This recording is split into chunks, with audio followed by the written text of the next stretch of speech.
Good morning, everyone. My name is K. Sayyid Haidasa, and I am studying in 7th standard at Government Higher Secondary School, Velalai. Good morning, everyone. My name is K. Raj, 7th standard B section, PSSS Vedalai. I am going to explain my project hydroponic vertical farming.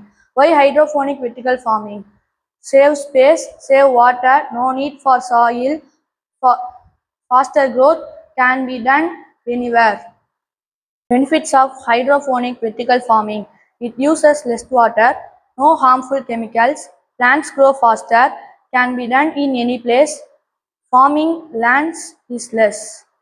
How does my project work? Structure: my model has multiple levels where plants are grown in small containers.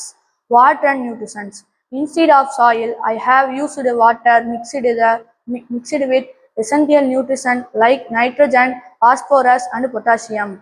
Conclusion: if we start using this method in the future, we can grow more food, save water, and protect the environment.